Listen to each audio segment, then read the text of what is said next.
오늘은 마태복음 5장 17절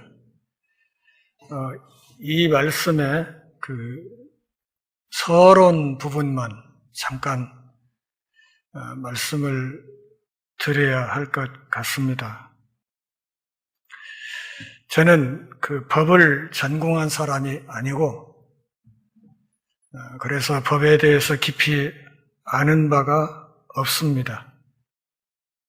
사실 이런 이야기는 저 앞에 계신 우리 법 전문가께서 나오셔서 가르쳐 주시는 것이 훨씬 좋겠다 생각을 하는데 어쩔 수 없이 제가 그냥 제 생각을 말씀을 드립니다. 제가 알기로 모든 법은 행위를 지시하는 것으로 그렇게 알고 있습니다. 이건 이렇게 하라, 또 저것은 저렇게 하지 말라 하는 지시, 그리고 그것을 통해서 궁극적으로 정의를 구현하는 것이 법의 기본적인 목적이라 이렇게 생각합니다. 이 법을 우리는 보통 실정법이라고 이야기하지요. 실정법 안에는 여러 가지 갈래가 있습니다. 공법과 사법, 시민법과 사회법, 실체법과 절차법, 사법법과 행정법, 그리고 국내법과 국제법, 강행법과 임의법, 이런 것들로 구분할 수 있습니다. 정의를 구현하는 목적으로 행위를 지시하는 이 법은 하나의 체계를 갖추고 있습니다. 우리 사회에서 흔히 사람들이 갖고 있는 도덕과 같은 여러 가지 다른 사회 규정과 이 실정법을 구별하는 기준은 그 강제력에 있다, 이렇게 말할 수 있습니다.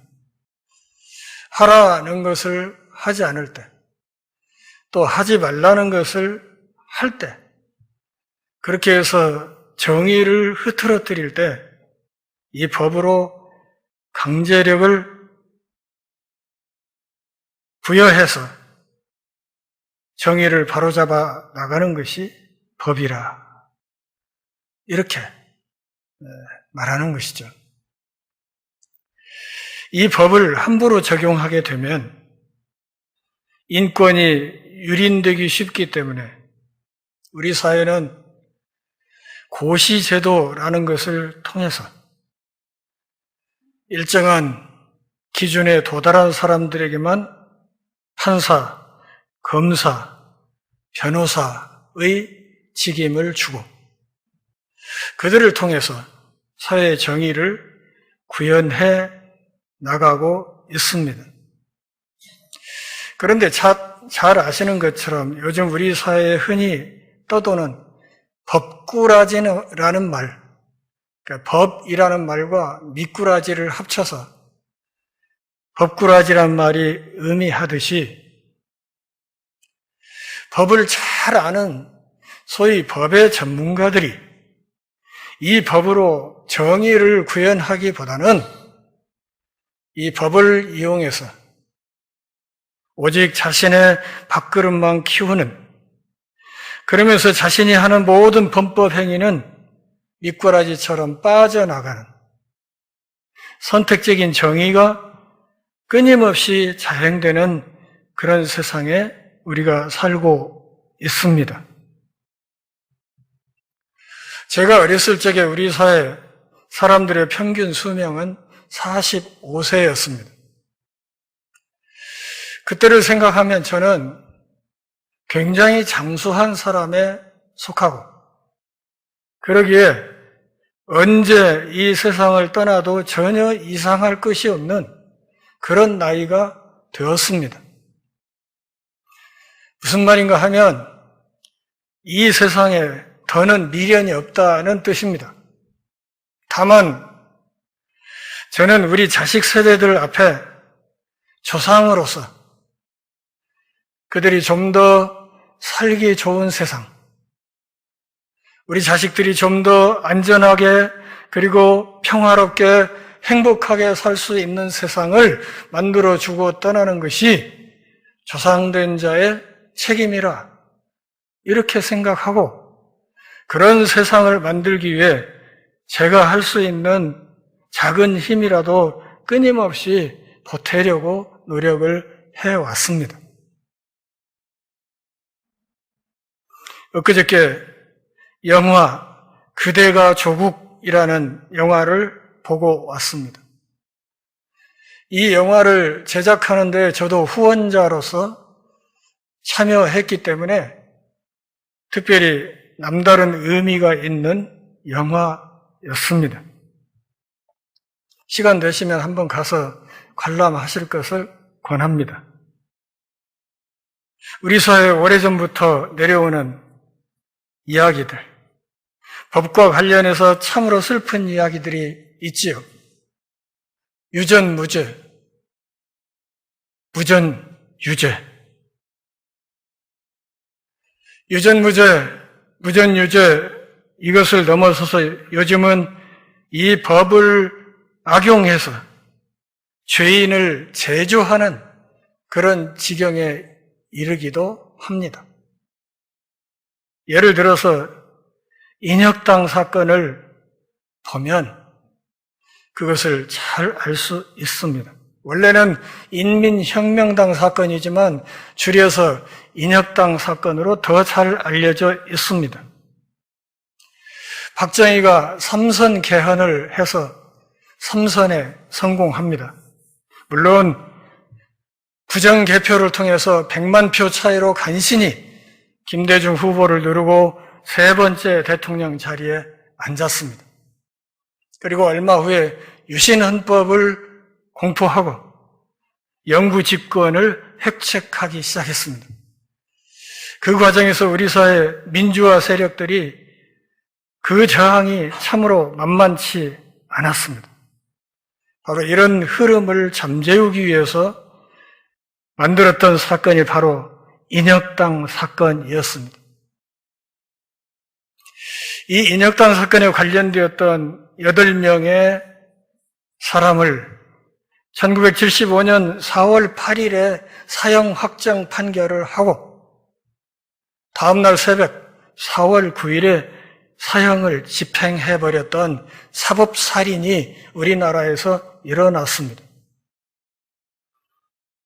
1975년에 이 인혁당 사건이 일어났으니까 박정희는 그 뒤 4년 정도 권좌에 더 앉아 있다가 죽은 셈이 되겠습니다.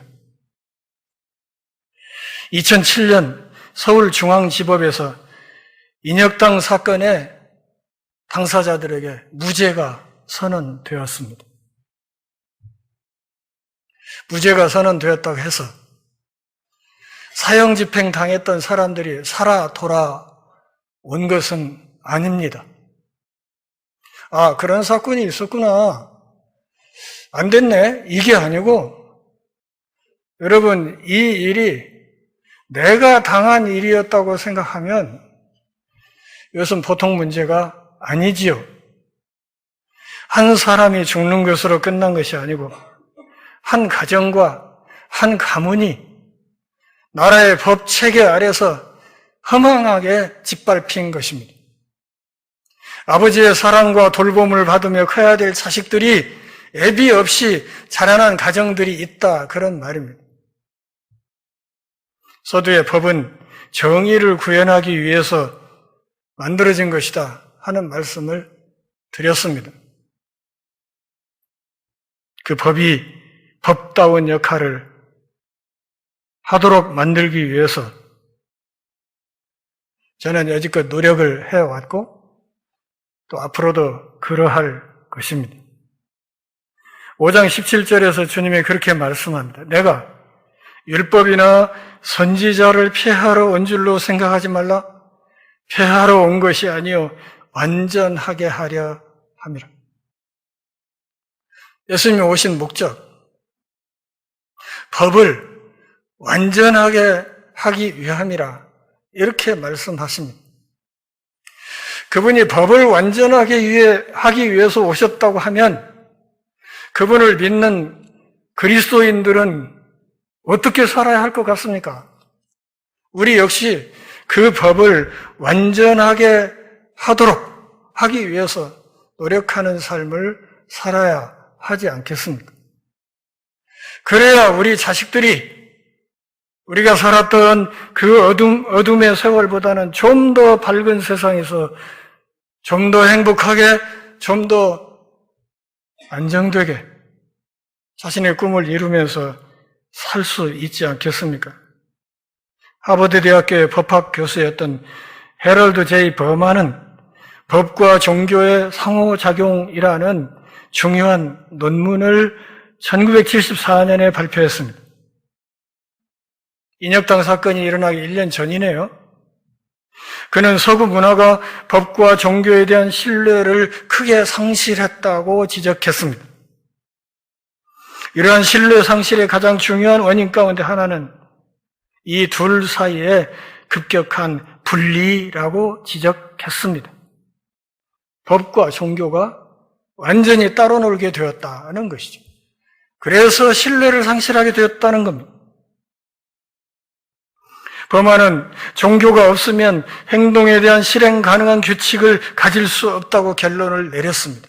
누가? 하버드 대학의 법학 교수가.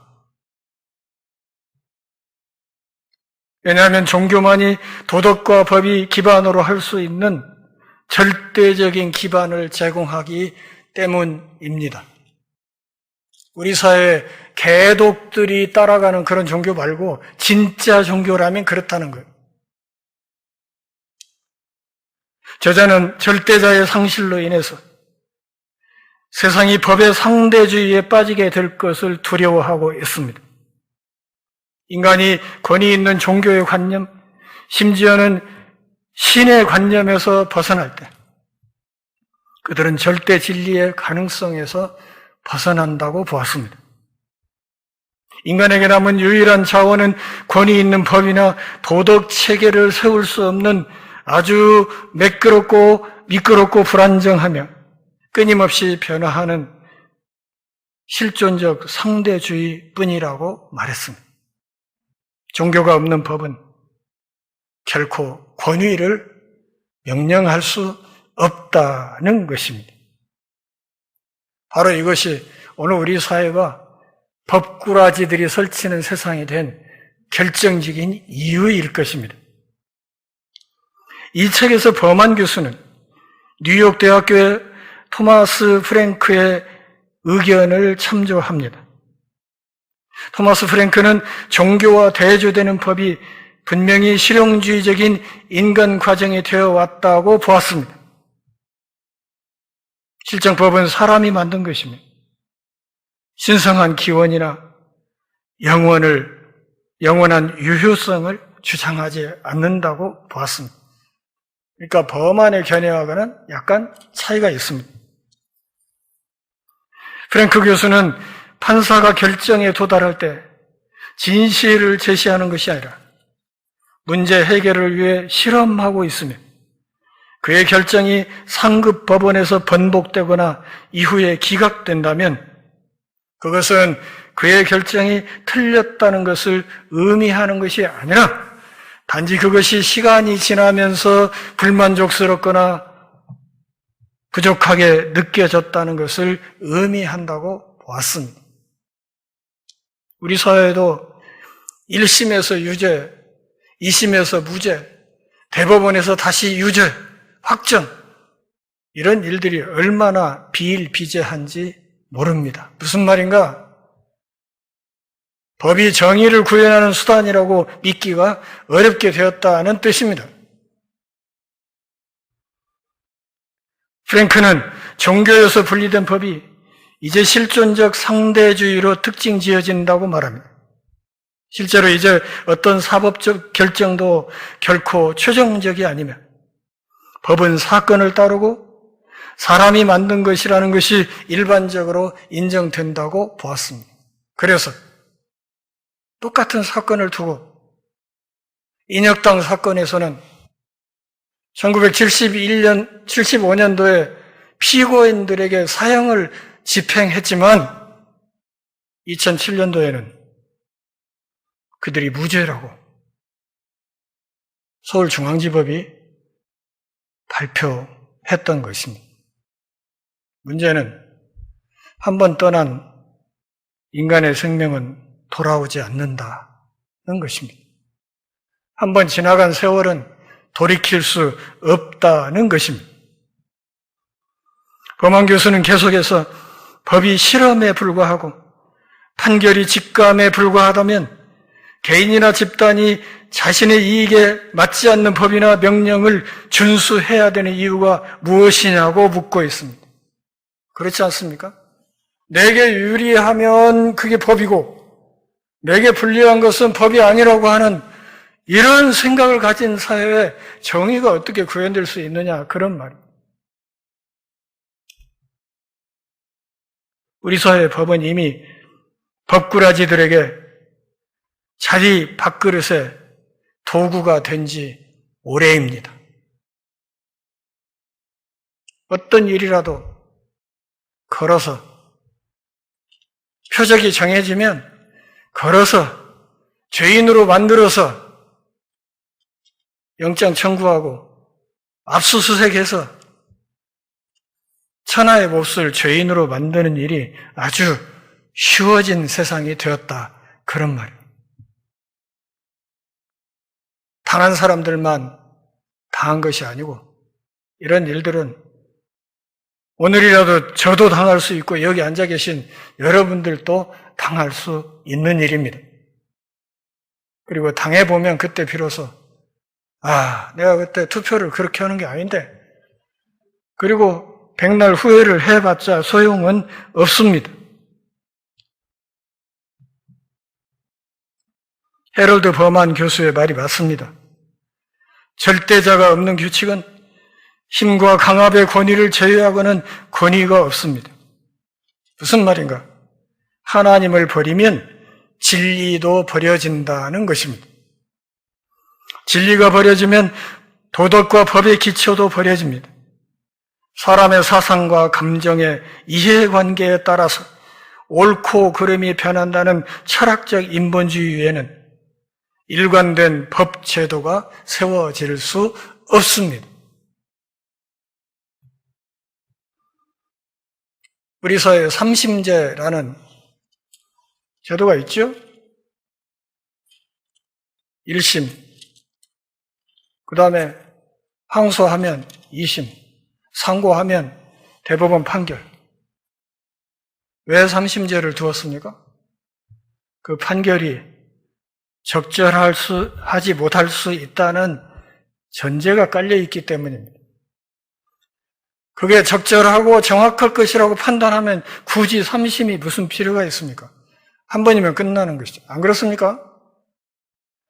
그런데 삼심제를 두고 경우에 따라서 어떤 건은 각 단계마다 판결이 각기 다르게 나오는 이유는 똑같은 법을 가지고도 이렇게 저렇게 다른 결론들이 나올 수 있다는 것을 확인하는 증거가 아니겠습니까? 합리적인 권리라는 제목의 에스콰이어 잡지 기사에서 1979년입니다.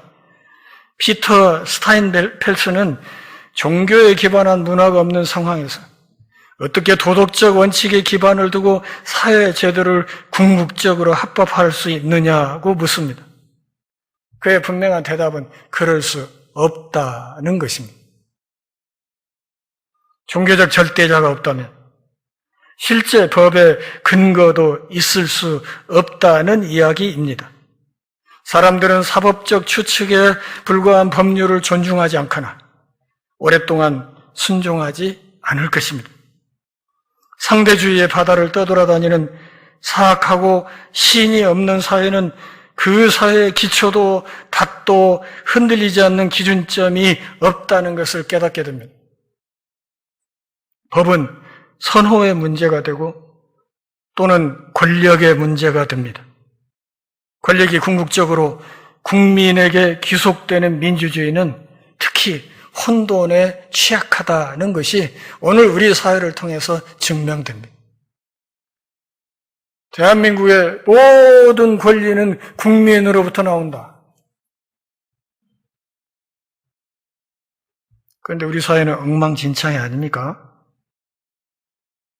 진리, 법, 도덕, 진정한 옳고 그름에 대한 절대적인 근거가 있습니까? 그렇다면 그것은 무엇입니까? 그 질문들이 마태복음 5장 17절부터 20절까지 말씀에서 예수님께서 가르치신 것의 본질입니다. 법에 대한 관심이 있는 분들은 앞으로 이 말씀을 잘 살펴보시기를 바랍니다. 예수님은 절대적인 것이 영원히 주권적인 하나님의 법이라고 말씀하십니다. 하나님의 법이라는 이 영원한 절대가 있어야 이것을 기반으로 실정법의 기초를 세울 수 있다, 그런 말입니다. 하나님은 당신의 절대적이고 영원하며 영원한 법을 제정하시고 그것을 사람들에게 알려주셨습니다. 그리고 하나님의 아들이신 예수님은 조금이라도 그 율법에 어긋나는 것을 가르치거나 행하러 오신 것이 아니라 전적으로 그것을 지키러 오셨다고 분명히 선언하셨습니다. 내가 그것을 지키려고 왔다.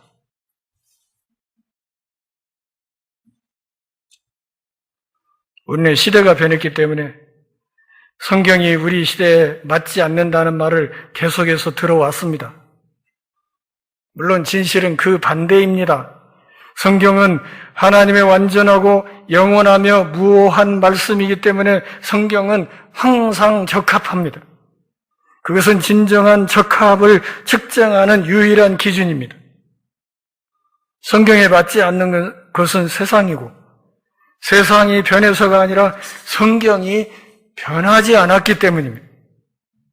성경시대 이후로 세상은 외적으로 많이 변했지만 그 근본 본질과 지향점에서는 항상 하나님을 대적하고 하나님의 말씀을 따르지 않았습니다.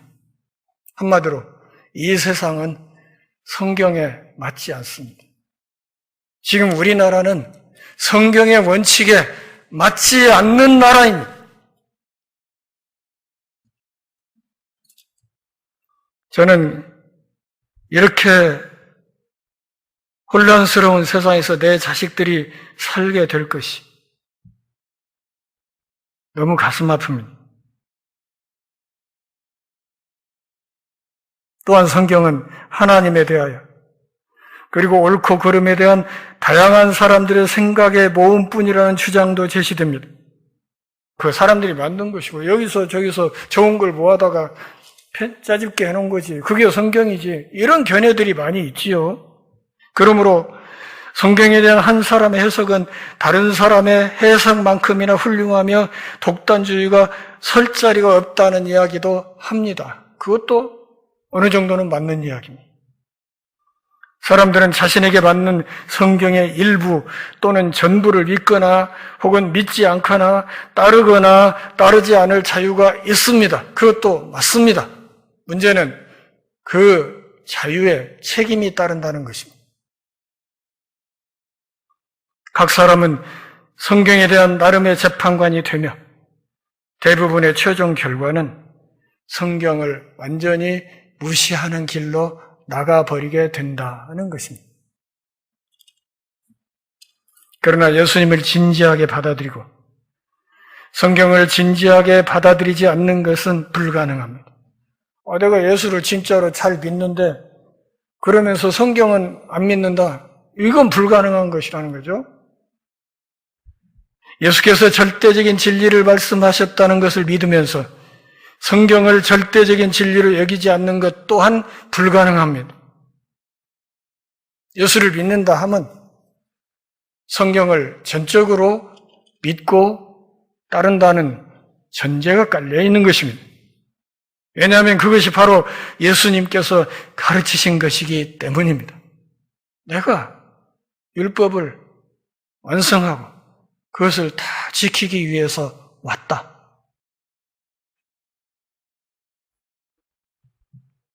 예수님이 이 점에 대해 오해하거나 미혹하셨다면 그분이 말씀하신 다른 것을 받아들일 이유가 없을 것입니다. 그분은 사역을 시작하실 때 자신의 권위와 성경의 권위가 동일하다는 것을 분명히 하셨습니다. 그분의 진리와 성경의 진리는 동일하고 불가분의 관계에 있다고 말씀하셨습니다. 그분의 삶과 사역이 철저하게 하나님 주신 법에 기반하고 있다는 것을 그분의 말씀과 가르침과 삶을 통해서 증명하셨다. 그 말입니다. 예수님은 하나님의 계시된 말씀이 진리일 뿐만 아니라 절대적이고 불가침의 권위를 지닌 진리라고 말씀하십니다.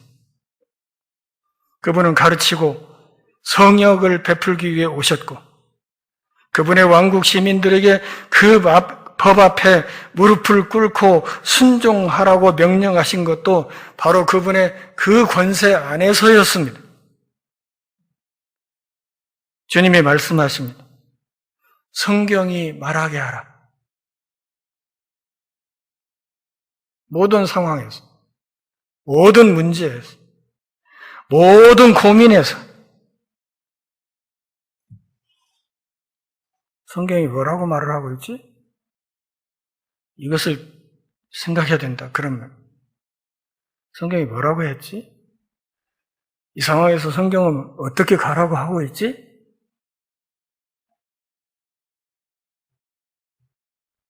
그것이 너희의 모든 악한 길을 책망하고 바로잡고 부수고 뒤집게 하고 하나님의 절대적이고 무오하며 완전한 뜻과 영생에 이르는 길을 나타내게 하라고 주님이 말씀합니다. 다시 말하면 하나님의 이 흔들림 없는 이 법 그 안에 우리의 영원한 생명이 있다는 말씀입니다. 공생의 사역을 시작하기 전 30년 동안 예수님은 은밀하고 조용한 곳에서 사셨습니다. 오직 마리아와 가족과 친밀한 몇 사람들만 그분의 탄생과 어린 시절을 둘러싼 기적적인 사건들을 기억했을 것입니다. 그래서 그분은 30년 동안 그저 평범한 몫으로 삶을 사셨습니다. 그 친구와 이웃들은 좀 독특한 유대인 목수 정도로 그렇게 생각했을 것입니다. 사역을 시작하셨을 때 세례 요한에 의해 요단강에서 세례 받으시고 하나님 나라의 복음을 설교하기 시작하셨을 때 갑자기 모든 사람들의 시선이 그분께로 향했습니다. 요즘처럼 인터넷에 막 홍보하고 광고비 지불해서 하고 해서 그렇게 된 게 아니에요. 그냥 일을 시작했는데 유대 나라의 모든 사람의 시선이 그분께로 몰리기 시작했다는 것. 그런 흐름을 그 당시 이스라엘의 종교 지도자들도 함부로 무시할 수 없었습니다.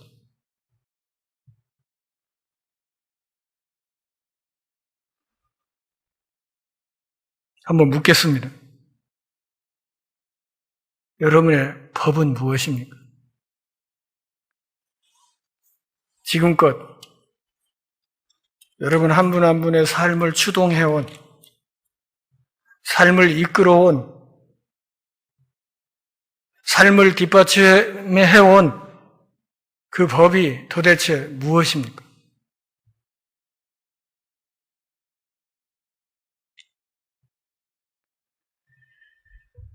제가 30년 사역을 하면서 슬프게도 내린 결론은 제가 요한계시록 책에서도 말씀드렸듯이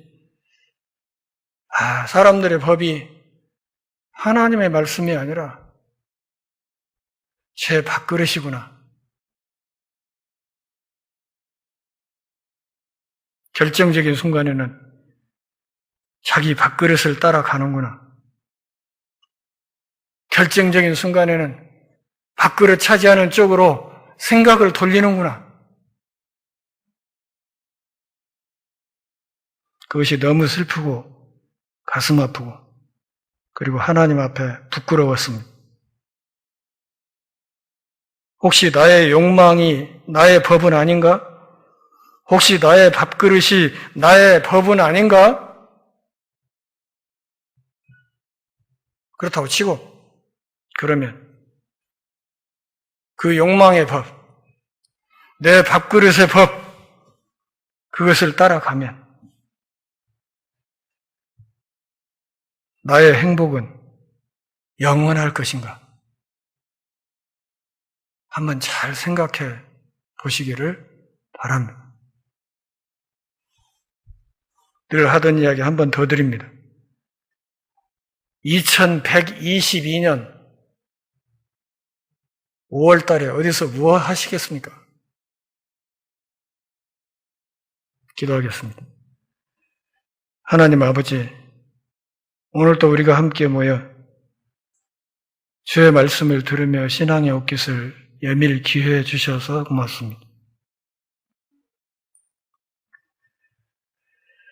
법이 있지만 법이 법답게 적용되지 못하는 참으로 안타깝고 부끄러운 세상에 우리가 살고 있습니다. 세상의 마지막 보루가 되어야 할 그리스도인들 그리고 교회들마저도 이 불의한 세상에 발을 맞춰서 거침없이 멸망의 춤을 추는 안타까운 시대를 살아갑니다. 하나님, 다른 누구를 탓하기 전에 여기에 있는 나 자신이 우리 전주 열린문 교회가 세상의 소금으로 세상의 빛으로 온전히 기능을 발휘하게 해 주옵소서. 마지막 날 주 앞에 설 때 착하고 충성된 종이라 칭찬 듣게 하옵소서. 예수님의 이름으로 기도합니다. 아멘.